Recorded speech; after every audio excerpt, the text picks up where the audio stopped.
and welcome to the Scary Goals Club. I am your host, Hazel Robertson, and I believe that to make the impact that you know you are called to make in the world, it requires setting bigger, scarier goals and then becoming the person who creates them. That is what I am here to show you how to do. That's what we're diving into with mindset, tools, tricks, really simple, practical, actionable steps you can take and start applying straight away. Because whatever you believe, we have this one life that we definitely know about. Start making the impact you know you want to make in the world. Fear is not a reason to stop. We keep going. We work through the fear. That is what we do in the Scary Goals Club. So come on in, come join, hit subscribe, and let's get started. Hi, and welcome to the Scary Goals Club podcast. It is a lovely sunny Friday. It's so warm. I'm recording this and I'm in such a cheery mood because I've been out for a walk. I have had, I think it's this is like the third or fourth one I've had this summer. My new favorite drink for the summer. Iced oat chai latte. I don't really have chai lattes that much. If I was to go out, I wouldn't always have a warmed one, but whenever I do, I'm like, oh, it's so nice.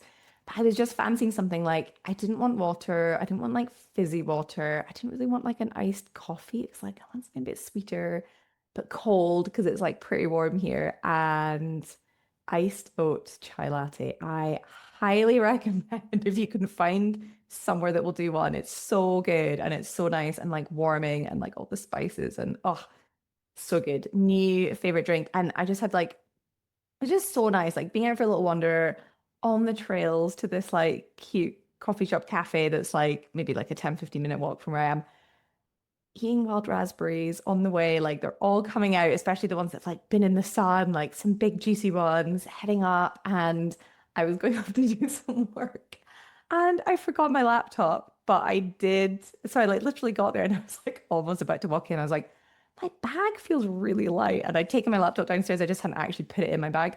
But I did have my journal. And so it was just so nice. I was like, okay, no laptop. That's okay. I will do stuff that just the thinking and sitting down. I just sat outside in the shade, looking at the long grasses swishing and the blue sky and the swallows were darting about. And it was just this is so nice. Had my iced oat chai latte and just planned some things out, dreamed about some things, was okay, what is this? Just there's a few different things happening in the background. So it was imagining some of that and figuring some of those things out. So good.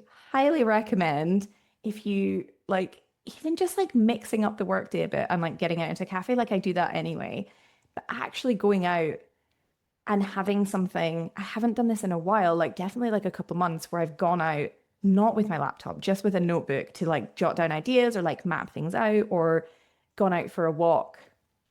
I'd go out for walks and think about things, but actually going to a nice buzzy cafe, having someone bring an amazing yummy drink and you just get to sit and be taken care of and it's so nice. And that connection and that interaction just gives such a boost as well. So I got all topped up with that amazing boost this morning, and then I've come back and I'm right, let's go and record this podcast. And today we are diving into not waiting. Okay. So we're going to dive into where in your life might you be waiting on something to happen, waiting for someone else, waiting for something to change before you go and then do what you actually want to do. And I'm going to read a bit from a book because the idea for this podcast has come so many times over the last few weeks, maybe even a month or so. And it's the book, Oh, the Places You'll Go by Dr. Seuss. I don't know if you've read it. I love it. And my son loves it. And I love reading it to him. It's basically about life and how some things work out and some things don't, and it's okay, and different bits about life. And it's got really fun pictures as well. And it rhymes. And so it's really fun to read as well. And there's this bit in it. And every time I'm reading it to him, I'm like, okay, I'll take the book through to the coaching room, my office. That'll remind me to do podcasts on it. And then every time I've gone to record a podcast, I've forgotten that, oh, wait, he's going to do one on this. Today, I finally remembered, okay, it's going to be the podcast on not waiting around, not waiting for something else. So I'm trying to think exactly where to start from. Maybe that's not as relevant. I want to get to the like waiting place. Okay. So this is about like where you're just figuring things out in life and you're in unknown territory. Here we go. Maybe I will read this bit out as well. Okay. So I'm going to read it out and then we'll chat about, we'll have a little book club review of the bit that I think is really important. So the bit that really jumped out to me is his description of waiting and just see if this resonates. Okay. So again, this is like someone going on an adventure and they're getting to a place in life where there's no path. They don't really know exactly where they're going. They have to figure it out for themselves, which is a lot like when we're going towards our goals. We've never done it before. That's why we maybe don't know exactly how it's going to work out. And it's new and everything feels a bit different. And so see if it resonates for that. Okay. Should I hold it up so you can see I've got my little post-it note where to stop? Okay. I feel like I'm like reading in school or something. Okay. You will come to a place where the streets are not marked. It's so funny I'm reading out. I literally, me and my son both, we just know all the words by heart. So like sometimes when I'm reading it to him, I'll like show him the pictures and I can't see the words because I'm like behind and I can like literally do it off the top of my head. But I'm going to read it anyway. Okay. You will come to a place where the streets are not marked. Some windows are lighted, but mostly they're dark. A place you could sprain both your elbow and chin. Do you dare to stay out? Do you dare to go in? How much can you lose? How much can you win? And if you go in, should you turn left or right and three quarters, or maybe not quite, or go around back and sneak in from behind? Simple it's not, I'm afraid you will find, for a mind maker upper to make up his mind. You can get so confused that you'll start into race down long wiggled roads at a breaknecking pace and grind on for miles across weirdish wild space. Headed, I fear, towards a most useless place, the waiting place. For people just waiting. Waiting for a train to go, or a bus to come, or a plane to go, or the mail to come, or the rain to go, or the phone to ring, or the snow to snow, or waiting around for a yes or no, or waiting for their hair to grow. Everyone is just waiting. Waiting for the fish to bite, or waiting for wind to fly a kite, or waiting around for Friday night, or waiting perhaps for their Uncle Jake, or a pot to boil, or a better break, or a string of pearls, or a pair of pants, or a wig with curls, or another chance. Everyone is just waiting. No, that's not for you. Somehow you'll escape all that waiting and staying. You'll find the bright places where boom bands are playing. With banner flip flapping, once more you'll ride high, ready for anything under the sky. Ready because you're that kind of guy. Okay, I will stop there. And I'm going to open the door because it is so warm in here. Ooh, let's get a bit of air. Whew, to bring in, I've got a fan for sleeping at the moment. I need to almost bring it in. So if you can see the sweat like beading on my head, then I apologize. I'm sure you're exactly the same at the moment, wherever you are. Well, no, if you're in the Southern Hemisphere, I take that back. That's probably a little bit different. Or if you're maybe a little bit further north than we are. So I just love it so much, that description of like people just waiting. And I'm sure you can think of maybe a time in your life where you've just been waiting, like waiting for a yes or a no. It's like waiting on someone else to make a decision. And it's like, you're kind of like, do I do this? Do I do this? Do I do this? It's like that waiting place, almost like that limbo of just feeling a bit stuck. It's like waiting on someone else, waiting on some external conditions, waiting on like something to happen. Or maybe if you're not fully into what you're doing and super passionate about it, it's like waiting for the Friday night. So it's like, I can go and do something else, waiting for another chance, waiting for a better break, waiting for someone to come along and be like, here, do this thing. Like, I've come to save you and give you your break. I remember like thinking back, how old would I have been? Oh, I can't remember. Definitely at some point in my 20s, maybe just after uni, when I realized, oh, literally no one is coming to save me. No one. I guess throughout school, I'd always had, teachers that had believed in me and been like, oh, here, this, or like pushed me, especially I went to school in the States. And they'd be like, here, you're interested in this, go and think about these things and go and do this extra credit. And I like lapped it all up. I like loved it all. And then it was after uni or maybe during my master's, I can't really remember, where suddenly it dawned on me, oh, no one is just coming to say, here you go. Here is this perfect career I've laid out, and you're going to love it. And we're going to make sure you're always playing to your strengths. And we're going to make sure the job you do is just like perfectly suited to who you are and what you want, even though you maybe haven't asked yourself what you want and you're not being honest with what you actually want and what actually lights you up and what you're really interested in. And it was that realization, oh, it's literally on me.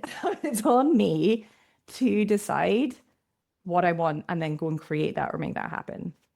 But there have been so many times where I have been waiting on something different. And I chatted about this in last week's episode, how often it can be like, oh, okay, cool, it's summer.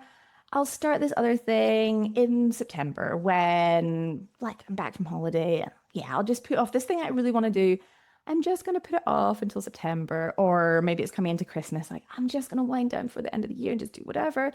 I'll start it in the new year, or I'll start it when I'm less busy. I'll start it tomorrow. I'll change. I'll do this thing another day. And whatever that is, think if there's something for you where at the moment, maybe this is something that's happened in the past, but is there something right now where you're slightly, if you're really honest with yourself, and no shame, like we all do this, you're slightly waiting on something or someone to change before you get to go and do something differently or live out your dreams or change? Just like thinking about that. Like, oh, I would do this, but I can't because of this reason, or I can't because it's not the right time, or I can't because so and so is doing this other thing. And it's almost waiting. It's a way, the reason we do it is it's a way for our brain to have an excuse and outsource delay. Our brain loves to delay change. Even if the change is something you actually want, even if you know you want to go and create that scary goal, you know you want to change something, you know you want to do something differently, you know that there's something that lights you up. You're like, oh, you're getting those soul whispers. You know, for me, it was starting the podcast. And there was always a reason for me to delay it, always a reason for 3 years. And I'd even thought about it before that, but from 3 years from actually recording episodes and never publishing them, there was always a reason to wait. Wait until, I'm thinking of some of the examples. Oh, I'll wait until I have more experience. I'll wait until I have more clients. I'll wait until I've been coaching for this amount of time. I'll wait until there's always, it was waiting for something external to change before I could give myself permission or would give myself permission to do the thing I actually wanted to do.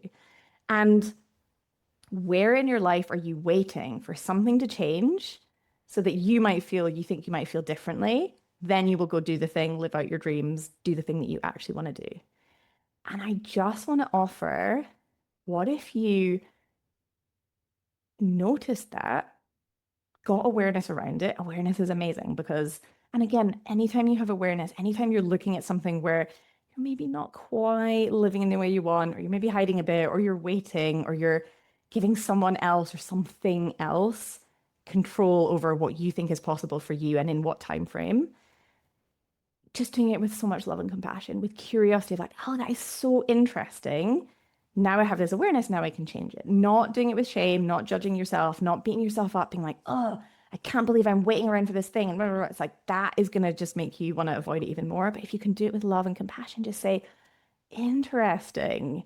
I am hesitating on this thing. I am waiting for something to happen before I can go and enjoy myself, waiting for something to change. The reason that we do anything, that we want any goal or anything, any outcome in our life, is because of how we think it's going to make us feel. And so often we can say, and before we learn these tools, like when you understand how your mind works and how your emotions work, and when you can generate any feeling on purpose, like that's what we do in coaching. That is the key skill of learning. Oh, wait, I don't need to wait for something external to change the way I feel, to get to change the way I show up, to get to change the way I am behaving. I can just go and do those things now and change those things now, even if nothing around me is changing, even if everyone is behaving the same, my situation is the same. I actually get to change me and make that decision and go and do something differently. I get to feel differently, even again, if nothing else has changed. And again, a few weeks ago, I think I mentioned it was like, I was wanting this feeling of almost like spaciousness or ease or something with, we're renting a house at the moment, and with like, oh, I can only get that when we have our own house and it has to look like this and it has to be this. And it's like, no, I can create that feeling for myself right now, even in a rental property, even in a place that's not ours, that sure, we'd love to like paint it all, but we're like, well, if we're moving out in a few months, 6 months, a year, do we want to paint, do we want to paint it all? Probably not. And just, but I can still give myself that feeling of spaciousness and get that in other ways without having to be like, once I move into this house, I get that feeling of spaciousness, that feeling of ease. It's like, oh, I can give that to myself right now. That's what I'm craving. And when we do that, then we realize, oh, I don't need to wait on these external things to happen. Because again, that's when, going back to a few episodes ago, that's when we can get really, really attached to an outcome because we think, if this thing happens, then I get to feel differently. So, like, if this person behaves differently, then I get to do better at my job. Or, like, and again, this is like not ignoring that there can be a lot of toxic people in the workplace, like, ignoring that, of course, but waiting on someone else to change or show up differently. And it's like, well, I can't do this because they're doing that thing. It's like, what if that was never even like an option? Or the same thing of, oh, I'll wait until I have more time. I'll wait till this thing's out of the way. I'll wait until summer's over. I'll wait until all these things. What if that wasn't an option? What would you do? Like, what do you truly want to do that maybe you're slightly delaying and is actually an excuse from your brain because your brain wants you to stay the same. It doesn't want anything to change. It will find reasons why now is not the right time. And that you have to wait for something external to change before you get to do anything differently or like feel better. But it just feels so powerless. It's like the waiting, people just waiting. And it's like waiting around for something to happen before they can go and live their lives. It's like that is not a way that we want to be living our lives. So if this is you and there's been something or there's maybe something that you're slightly waiting on, what if you didn't? Like, what if that thing, like almost imagine that thing was never going to change. It was never going to happen. What would you then do? So with the example here, it's like someone waiting for the snow to snow or like waiting for a train to go. And it's like, what if that was never going to happen? What would you go and do? How would you take what it is you actually want into your own hands? And like, what are you in control of? How do you want to show up? How do you want to think about it? What do you want to go and change? And actually go and change that now and not wait for permission, wait for someone else to change or to say yes or no or some external thing to change. What if you just go and decide right now that you're going to change something? Okay, I'm so warm right now. I don't even know what temperature is up here.